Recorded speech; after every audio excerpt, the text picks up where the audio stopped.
Nagpaalala ang MTRCB sa mga pampublikong sasakyan ng mga programang rated G o General Patronage at PG o Parental Guidance ay ipalabas ngayong Semana Santa. Inaasahang mas maraming bibiyahe pa probinsya ngayong Miyerkules Santo, huling araw bago ang Holy Week break.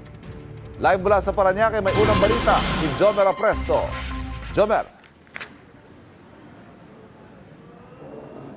Ivan, good morning. Tuloy-tuloy ang pagdagsa dito sa PITX ng mga pasahero pauwi ng mga lalawigan ngayong Miyerkules Santo.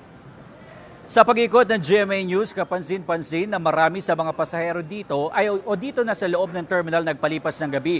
May ilan na nakaabang sa mismong pagbukas ng mga ticket booth at nagbabakas sakaling makakuha ng ticket pauwi ng probinsya. Ang isang mag-ina na nakausap natin kanina, sinabing wala na silang mabook na air-conditioned bus papuntang Bicol mula pa noong nakaraang linggo. Nagbaka sakali raw sila sa PITX pero non-air-conditioned bus na ang nakuha nila. Batay sa datos ng PITX noong nakaraang Lunes, umabot sa mahigit 191,000 ang bilang ng kanilang mga pasahero. Umabot naman sa mahigit 196,000 ang mga pasahero ng PITX kahapon. Marami kasing pasahero ngayon ang pinili na lang sumakay ng bus kaysa magdala o magrenta ng sasakyan dahil sa taas ng presyo ng petrolyo. Ivan, batay sa pinakahuling datos ng PITX, umabot sa mahigit 7,000 ang naitalang pasahero ngayong umaga dito sa PITX. At yan ang unang balita. Ako po si Jomer Apresto para sa GMA News.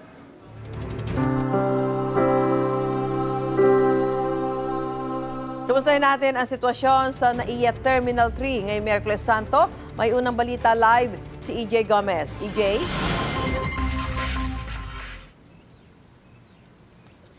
Susan, good morning. May mga kapuso tayong maaga nagtungo rito sa NAIA para bumiyahe sa kanilang mga destinasyon ngayong Holy Week. May mga local flights at yung iba naman lilipad ng ibang bansa para doon magbakasyon kasama ang kanilang mga pamilya. Karamihan ng mga pasahero rito sa NAIA Terminal 3 sa Pasay City ay nanggaling sa iba't ibang lugar sa Metro Manila. Ang ilan mula pa sa mga probinsya.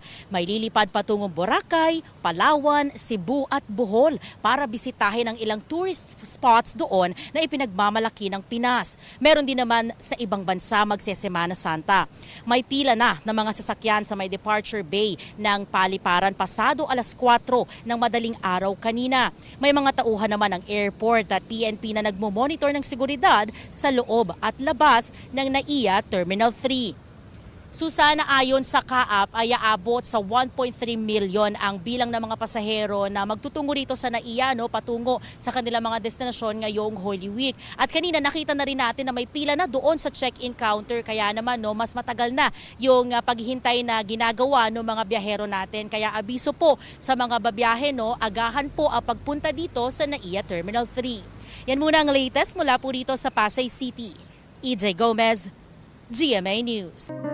Tinapos na ng Independent Commission for Infrastructure o ICI ang kanilang operasyon kahapon matapos ang 6 na buwang investigasyon sa questionabling flood control projects. Bitin daw ang nagawang investigasyon ayon sa ilang kongresista. May unang balita si Joseph Moro.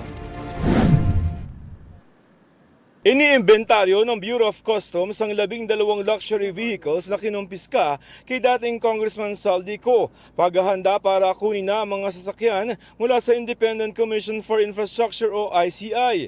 At sa last day ng tanggapan, nagkaroon ng farewell party para sa mga naging empleyado nito. Naroon din ang mga dating miyembro ng ICI na sina dating Public Works Secretary Rogelio Singson at Auditor na si Rosana Fajardo. Redundant na talaga yung ICI. Why? Saan? Sabi namin ni Ombudsman, redundant. We've done what we have to do and all the documents are already on the Ombudsman and that's it. You think, Ma'am, that the ICI has done its job?